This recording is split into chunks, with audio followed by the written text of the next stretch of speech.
लंका। वो वहाँ से ये पूरा टैंजेंट खुला। हाँ, we have not spoken about Sri Lanka Lanka, हाँ। ज्योग्राफिकली। तो लोग समझते हैं श्रीलंका ये रावण की लंका है। जब तक मेरा स्टडीज़ है उसके अनुसार हम कह सकते हैं ये तो अभी हमारा अनुमान ही रहेगा क्योंकि एविडेंस इज़ लिमिटेड। बट जो लिमिटेड एविडेंस है उसमें हम कह सकते हैं कि श्रीलंका ये रावण की लंका नहीं है। जैसा मैंने कहा श्रीलंका भी रावण के कंट्रोल में हो सकती है लेकिन लंका नहीं है। तो क्या है? तो हमें पता है कि जो वर्णन आता है लंका का पूरा हमारे एस्ट्रोनॉमी ग्रंथों में आता है, पूरे रिलेटेड ग्रंथों में आता है कि उत्तर ध्रुव से मीन्स पोल स्टार से ऐसा करके भाई उत्तर ध्रुव पृथ्वी का ध्रुव वहाँ से हम लाइन निकालेंगे, स्ट्रेट लाइन निकालेंगे जिसको अक्षांश या लॉन्जिट्यूड कहते हैं, प्राइम मेरिडियन। तो वो सूर्य देश से जाके यानी कि अलामाटी 40 लैटिट्यूड ऊपर मध्य देश का, वहाँ से कुरुक्षेत्र या रोहतक ऐसे अलग अलग नाम आते हैं स्थानेश्वर करके, बाद में उज्जैन, और उज्जैन के बाद वातापी क्षेत्र यानी कि अगस्त्य क्षेत्र या बदामी क्षेत्र जो कर्नाटक में है महाराष्ट्र बॉर्डर पे, उसके बाद वो स्ट्रेट लाइन आप नीचे लेके जाएंगे तो आज का जो मालदीव जिसको हम कहते हैं उसके ईस्ट में वो विषुववृत्त पे यानी कि इक्वेटर पे एक दूसरे को कट करती है।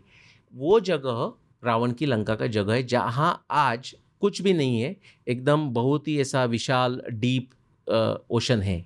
वहाँ डाइविंग की है लोगों ने? तो कुछ डाइविंग करने की भी ज़रूरत नहीं, हमें पता है कि उधर कुछ बहुत डेप्थ है उधर एक्चुअली उधर का जो अर्थ क्रेस्ट है ना वो एकदम थिन है। It is consider geological anomaly. क्यों हुआ वगैरह पता नहीं, तो कुछ तो हुआ होगा, ये संशोधन का विषय है। और वाल्मीकि रामायण में डायरेक्टली रेफरेंस नहीं है लेकिन हमारे क्या कह सकते हैं स्मृति में, सामाजिक स्मृति में केरल से लेके महाराष्ट्र से लेके गुजरात तक यह स्मृति में है कि रावण की लंका रावण के बाद पानी में डूब गई। ऐसे सेइंग्स ही आते हैं। महाराष्ट्र में बोलते हैं कि रावणाची लंका बुड़ा ली। उसमें गुजरात में भी किसी का बिजनेस शुरू किया उसने और बिजनेस बेली अप हो गया ना, अपसाइड डाउन हो गया, तो बोलता है रावण की लंका जैसा डूबो गया। और जो केरल में लोग हैं वो नायर लोग खुद को इंद्रजीत के वंशज मानते हैं और ये कहते हैं कि रावण का नष्ट होने के बाद, इंद्रजीत भी मारा गया था लेकिन उसकी पत्नी और बच्चे लोग थे, तो लंका जब नष्ट हुई तो बोट में बैठ के केरल में आ गए, ऐसा केरल के लोग मानते हैं।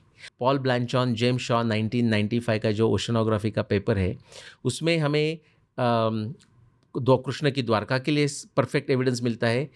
प्लेटो की अटलांटिस के लिए एग्जैक्टली 11,500 ईयर्स सडनली सी लेवल राइज मिलती है और 14,200 ईयर्स पहले हमारे रामायण होने के बाद भी सडनली 13.5 मीटर्स पानी ऊपर हो गया, उसका भी एविडेंस मिलता है। तो हमारे जो स्मृति में है उसका एविडेंस हमें जियोलॉजी और ओशनोग्राफी में भी मिल रहा है, तो हम विश्वास कर सकते हैं। मैं एक्चुअली आपको ये पूछने वाला था कि क्या आपको लगता है कि लंका और अटलांटिस सेम है? नहीं, बिकॉज लंका का जो पानी में जाने का समय है वो 14,000 ईयर्स अगो है और वो CRE-1 catastrophic rise event 1 Paul Blanchon का पेपर का। जो अटलांटिस है जगह मुझे पता नहीं, लेकिन प्लेटो का टियामस में प्लेटो लिखते हैं कि उनको जिन्होंने बताया अटलांटिस के बारे में उन्होंने ये कहा कि भाई हमारा जो अभी करंट समय है लाइक प्लेटो का समय, उसके पहले 9,000 साल पहले अटलांटिस पानी में गया, ऐसा टियामस में प्लेटो ने लिखा है। प्लेटो का टाइम है 500 BC यानी कि 2,500 साल पहले, उसमें 9,000 ऐड कर दो तो हो गया 11,500। मैं आपको जेम्स शॉ और पॉल ब्लैंचॉन को पेपर भेजूंगा, उसमें एग्जैक्टली मैंने कुछ लिखा नहीं है, 11.5 के कृष्ण की द्वारका का 7.6 के 7,600 ईयर्स और रावण की लंका का 14.2 के। वैसे हम जानबूझकर डेटा नहीं दिखा रहे हैं इस एपिसोड में, वो हमने इंग्लिश पॉडकास्ट में ऑलरेडी कर लिया।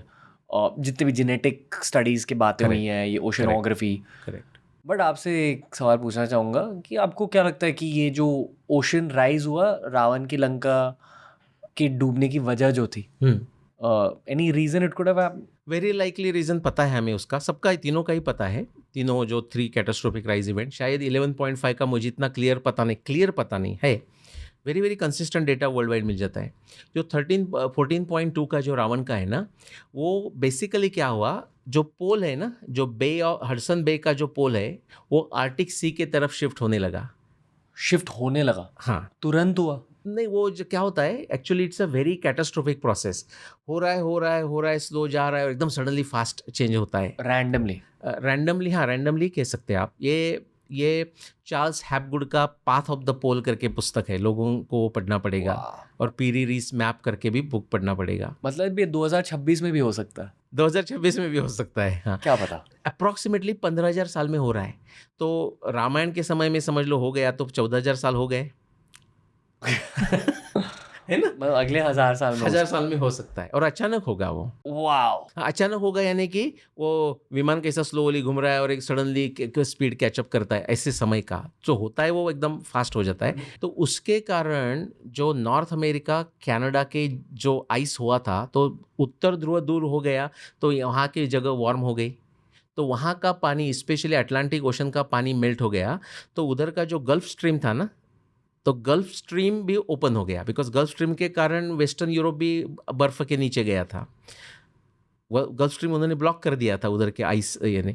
तो फिर वो ओपन होने के बाद बहुत सारा आइस सडनली मेल्ट हुआ। उसका कारण है CRE-1, जहां रावण की लंका पानी में गई 14,200 ईयर्स अगो। ये जो हमने at the start of the podcast वो जियोलॉजी की बात करी, एस्ट्रोनॉमी की बात करी, करेक्ट, इसके ह्यूमन लाइफ पर बहुत बड़े इम्पैक्ट्स होते बहुत हैं। बड़ी इम्पैक्ट है। बट ये स्कूल में सिखाया नहीं जाता, सिर्फ पॉडकास्ट पे सीखोगे। हाँ, तो इसलिए पॉडकास्ट ही अभी यूनिवर्सिटी बनने वाला है। दिस इज अडल्ट एजुकेशन की। यस, वही ना कि human being is a species with अमनीशिया। हाँ, हम बस अभी का जमाना देखते हैं कि पॉलिटिक्स की दुनिया में क्या चल रहा है, जियो पॉलिटिक्स की दुनिया में क्या चलता है, and whoever knows that is considered intelligent, हाँ, you know. But I think it's intelligence is about width of information also. और रणवीर, मैं ये भी कहूँगा कि ये सिर्फ एडल्ट एजुकेशन नहीं, एक्चुअली एडल्ट का ब्रेन इतना कंफ्यूज होके बैठा है ये पढ़ाई करके, तो जो नए लोग आते हैं ना, यंग लोगों के लिए भी ये पॉडकास्ट बहुत उपयुक्त होगा।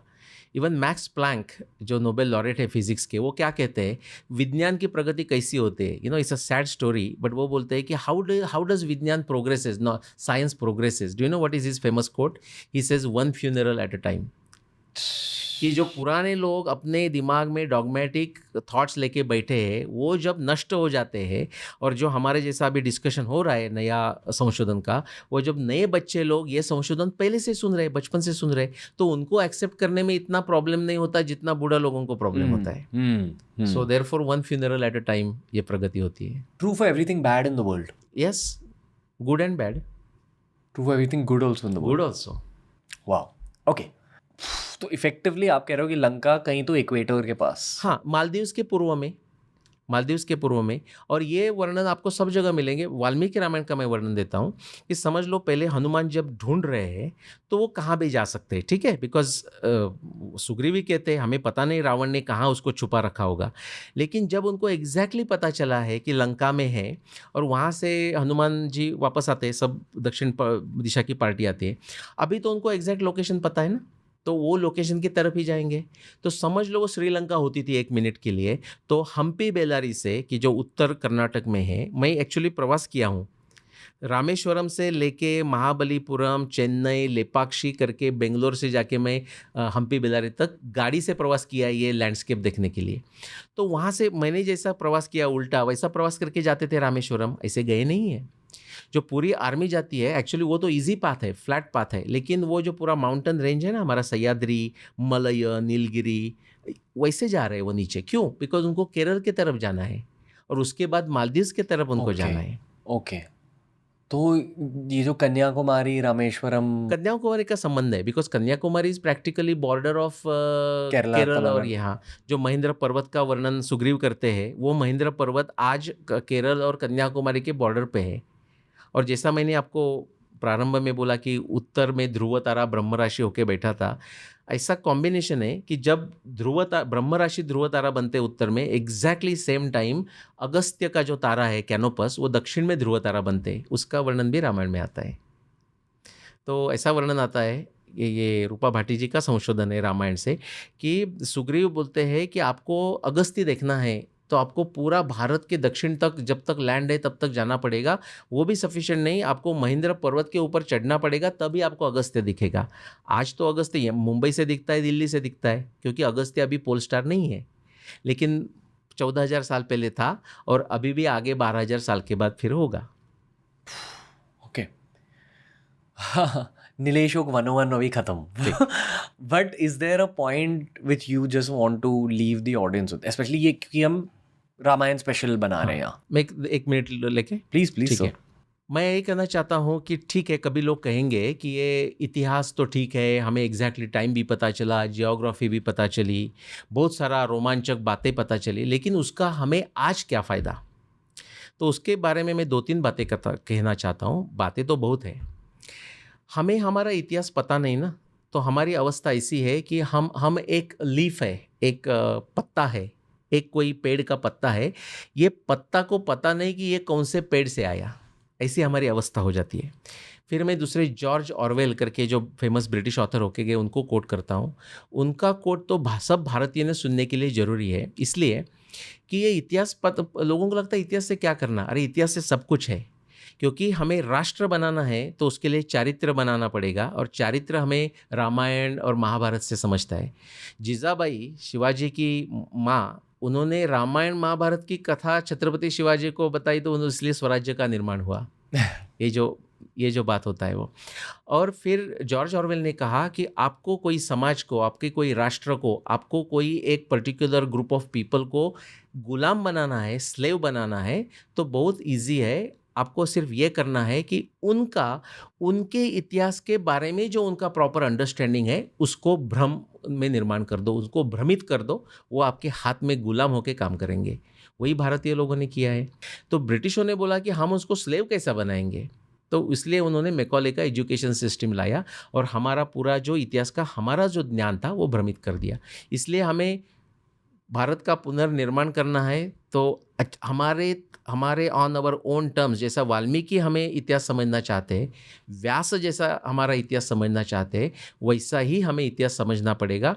एमिक मेथड से नहीं होगा, एटिक मेथड से नहीं होगा, वेस्टर्न मेथड से नहीं होगा।